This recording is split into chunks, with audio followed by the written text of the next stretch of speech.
Welcome. Thank you for joining WAFK Channel 42 Shore Drive Public Access. For our weekly vinyl video, this week we'll have our guest actually joining us in studio. First up, we have Mr. Eric Church. Thank you very much. I'm glad to be here. Thank you. So this is a limited edition red vinyl of your classic legendary album, Chief, and it says it's the second pressing. Why did you only press 2, and was that expensive? Well, we actually press a whole bunch when we press an album, so we press more than one. If we only press 2 records, it would be like ridiculously expensive. The second press, I'd have to charge like $500,000 for that record, and we can't do that. Got it. The people just won't pay $500,000 for one of my records. I got to have many of them. Got it. So that means next time you'll press 3, right?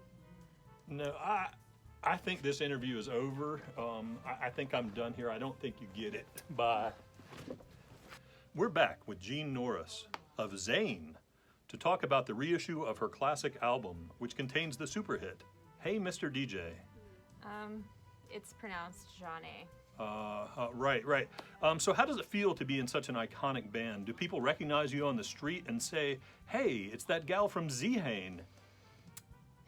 It's pronounced Jeanne. Okay, I think I got it this time. So tell me about this Zahani reissue. Zahani, right? Right? What? Now we're here with Susan Tedeschi, presumably the better half of the husband and wife blues super duo.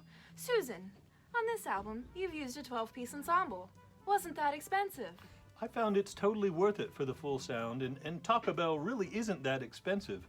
I just buy them a bag of bean burritos and they're ready to toot. Wonderful. And I see you've also sweetened the pot by adding a 7-inch with the album. Incredible. Thanks for stopping by. Anytime. It was my pleasure.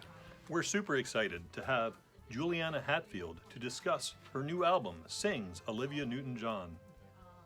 So, Juliana, why cover Olivia Newton-John?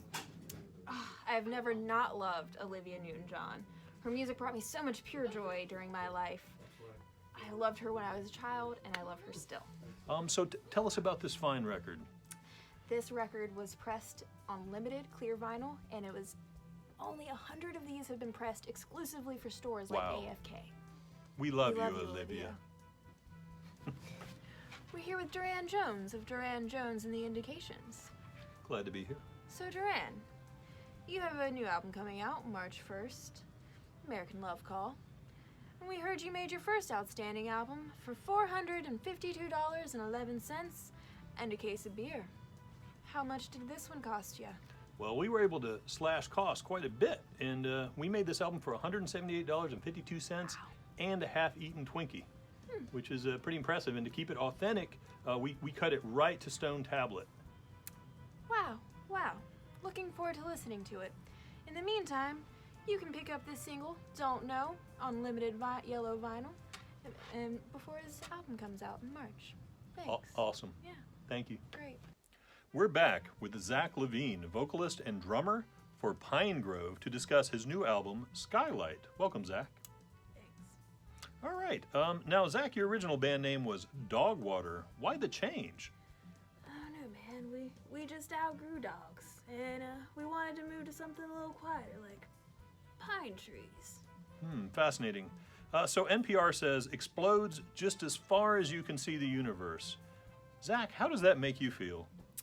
I don't know, man. Like maybe the folks over at NPR are on psychedelics or something? I don't know. By the way, this is cut on Skylight Clear Vinyl, and it includes a bonus acoustic record. Peace out. Peace. We're here with Terry Hall of the iconic ska group Specials. Glad to be here. Thanks. Terry, just what makes you so special? I'm not sure I like your attitude here, but it's probably this amazing album with these great singles like Rat Race, Ghost Town, Too Much, Too Young, Nelson Mandela, Racist Friend, and more. I think it speaks for itself. That's what's special about the Specials. Oh, okay. Got it. So, we've been listening to your new album titled Encore. Even though it's all new material, it seems more of a best of. Won't this confuse people? Couldn't you have written some crap songs? I've never written a crap song. I don't know what you're talking about. Never, ever. Oh, let me think. Yeah, you're right. You haven't. I'm sorry. That's right. Cheers. Thanks for stopping by. We're back with Joey Armstrong, drummer of the San Diego punk band Swimmers, to talk about their excellent fourth album, Berkeley's on Fire.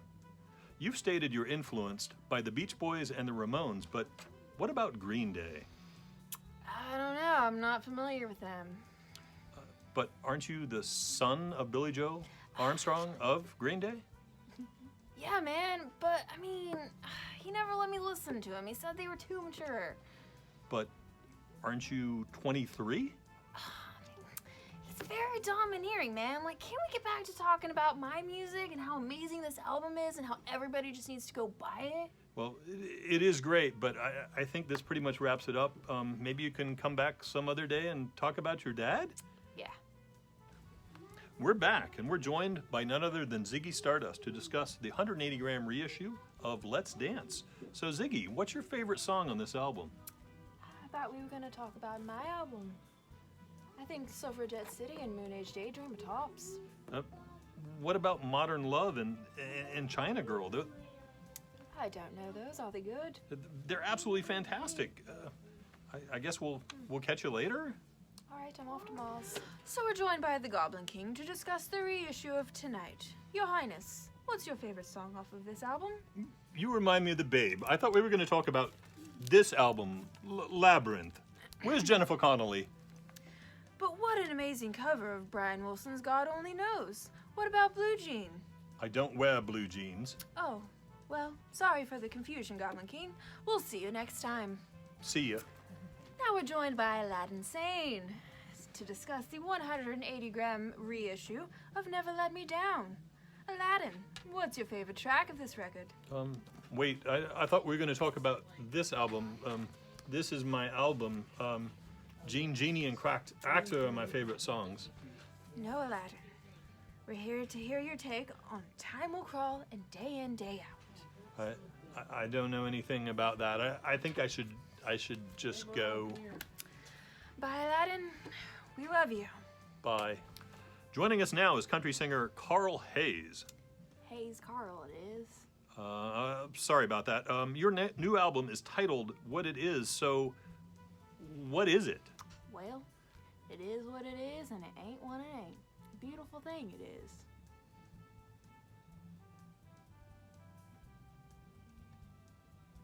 Next up, we have Canadian singer-songwriter Avril Lavigne. Now, Avril, your physical appearance seems to have changed quite a bit since your early years. Do you even feel like the same person?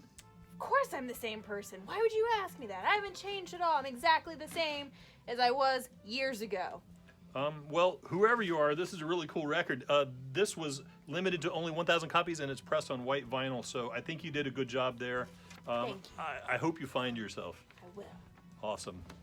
We're super excited to be back with Clementine Creevy, lead singer of the band Cherry Glazer, to talk about her new album, Stuffed and Ready. Yeah. When and where did you first form your band? Well, we're from LA, go Lakers! And our first full length came out in 2014, but it was a bit more lo-fi than the polished sound of our new album. Why Stuffed and Ready? Well, one day I was just at home, I had no inspiration, and then all of a sudden it hit me, I needed some pizza and it needed to have cheese in the crust, so I went to Little Caesars and I got hot and ready, stuffed crust, cheese pizza, and lo and behold, I came up with the title of the album, and by the way, this record is stuffed with limited red vinyl, and it's ready. It's ready!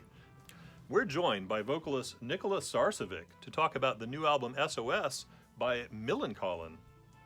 Nicola, this is your 9th solo album. Is Swedish punk rock dead?